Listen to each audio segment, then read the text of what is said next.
क्या आपने कोरोना काल को भुला दिया? कोरोना की महामारी को आप भूल गए? मैं तो अपनी जिंदगी में कभी नहीं भूल पाऊंगा। नमस्कार, मैं हूं विवेश त्रिवेदी और आप देखना शुरू कर चुके हैं जनता चौक लाइव। वर्ष था 2020, मार्च अप्रैल का महीना था। मैं उन दिनों हिंदुस्तान अखबार में डिप्टी न्यूज एडिटर था। वर्क फ्रॉम होम चल रहा था। कहने के लिए मैं घर से काम कर रहा था। ऑनलाइन मीटिंग होती थी। सुबह में एडिटोरियल टीम के साथ मीटिंग के बाद मैं उत्तर बिहार के सभी ब्यूरो कार्यालयों के लिए वर्क प्लान बनाता था। उन कार्यालयों को प्लान सौंपने के बाद मैं एनएच पर निकल जाता था। मेरे ऊपर कोई दबाव नहीं था, लेकिन मैं घर में खुद को रोक नहीं पाता था। हालांकि घर के लोग चाहते थे कि मैं घर से ना निकलूं। मुजफ्फरपुर शहर से 4 राष्ट्रीय राजमार्ग गुजरते हैं। मैं रोजाना किसी न किसी नेशनल हाईवे पर होता था। देश के अलग अलग राज्यों से भूखे प्यासे मुसीबत के मारे बिहारी मजदूर लौट रहे होते थे और मैं उनकी व्यथा कथा की लाइव स्टोरी बनाने निकल पड़ता था।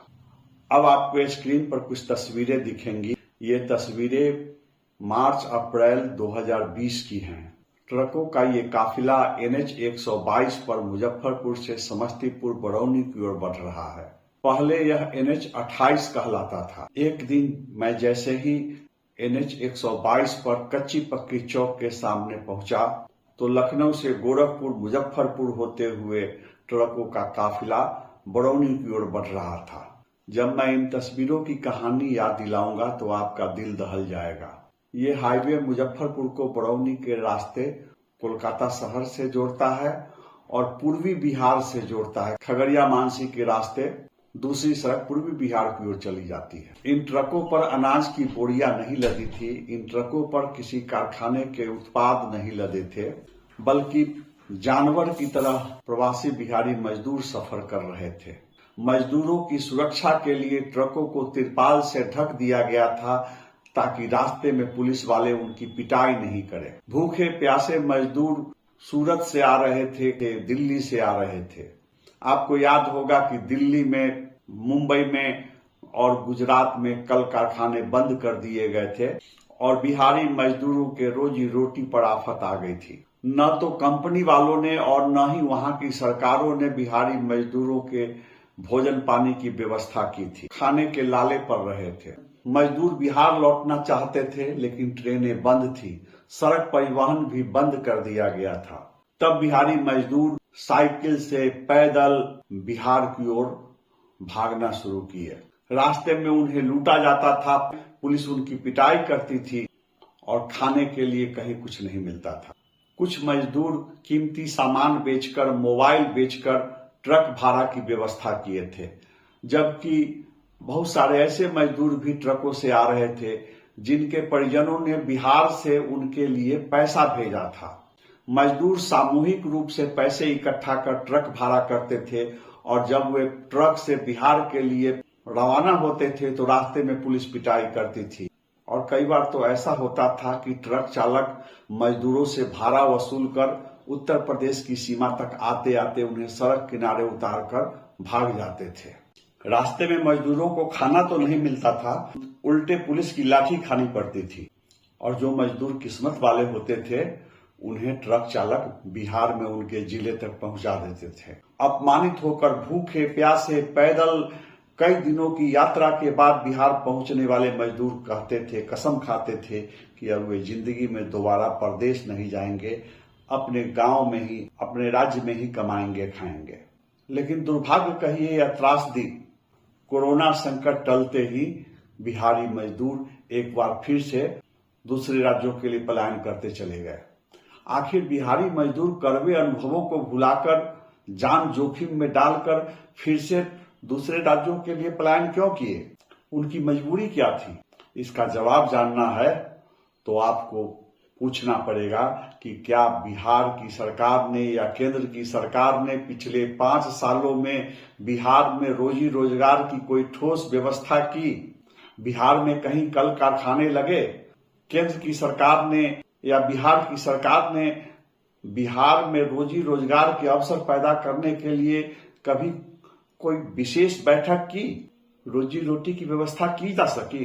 अगर नहीं तो फिर पलायन कैसे रुकेगा। आंकड़े बताते हैं कि पलायन बिहार के लोगों की नियति बन चुकी है। बिहार के कुल आबादी का 7% जो है पलायन करता है, उसमें युवाओं की संख्या अधिक होती है। बच्चे नहीं जाते हैं, बुजुर्ग और बीमार नहीं जाते हैं, महिलाएं अपेक्षाकृत कम जाती हैं, पलायन कम करती हैं। तो अगर बच्चों को हटा दिया जाए, बुजुर्गों को, बीमार को और महिलाओं को हटा दिया जाए और तब जो आबादी बचती है उसमें अगर हम पलायन का प्रतिशत देखें तो ये 7% नहीं है, ये बहुत बड़ी आबादी हो जाती है। उत्तर प्रदेश के बाद बिहार देश का दूसरा ऐसा राज्य है जहां से सर्वाधिक संख्या में बेरोजगार रोजी रोटी के लिए दूसरे राज्यों में पलायन करते हैं। हर साल यहां से 42,20,000 बेरोजगार पलायन करते हैं रोजी रोटी के लिए। इनमें से अधिकांश छोटी अवधि के लिए नौकरी पाते हैं, अस्थायी नौकरियां पाते हैं, दिल्ली मुंबई में भवन निर्माण में मजदूरी करते हैं या सूरत के कल कारखानों में मजदूरी करते हैं। इनकी नौकरी अस्थायी होती है और इनको बहुत कम पैसे मिलते हैं, पारिश्रमिक बहुत कम होता है। फिर भी चूंकि बिहार में कोई व्यवस्था नहीं है तो यहाँ के बेरोजगार दूसरे राज्यों में पसीना बहाने के लिए मजबूर हैं। देश में बिहार ऐसा राज्य है जहां सर्वाधिक गरीब हैं। जी हां, प्रति माह 6,000 से कम आय वाले परिवारों का प्रतिशत आप जानना चाहेंगे तो यह प्रतिशत है 34.13। कभी आपने सोचा कि इसके लिए दोषी कौन है? अब आप सोच सकते हैं कि यहाँ गरीबी कितना विकराल रूप धारण कर चुकी है। सवाल उठता है कि इसके लिए दोषी कौन है? जो सरकारें यहाँ लगातार 2 दशक से सत्ता में है, क्या उन सरकारों की कोई जवाबदेही नहीं बनती है? अगर आज फिर से कोरोना जैसी महामारी आ जाए तो बिहारी मजदूर फिर उसी तरह से भूखे प्यासे पैदल भागकर बिहार आने के लिए मजबूर नहीं होंगे और फिर 1 महीने के बाद उन्हीं कारखानों में दस्तक देंगे जहां से उन्हें निकाल बाहर किया गया था। आखिर यह कब तक चलता रहेगा? बिहारी मजदूर दूसरे राज्यों में कब तक अपमान जिल्लत झेलते रहेंगे? अब समय आ गया है, सरकारों से सवाल पूछिए और हिसाब कीजिए। आप कब तक दोषियों को माफ करते रहेंगे? अगर आप इस बार भी चुप रहेंगे तो आपके लिए मुझे दुष्यंत कुमार की एक पंक्ति याद आती है, न हो कमीज तो पांवों से पेट ढक लेंगे, ये लोग कितने मुनासिब हैं इस सफर के लिए।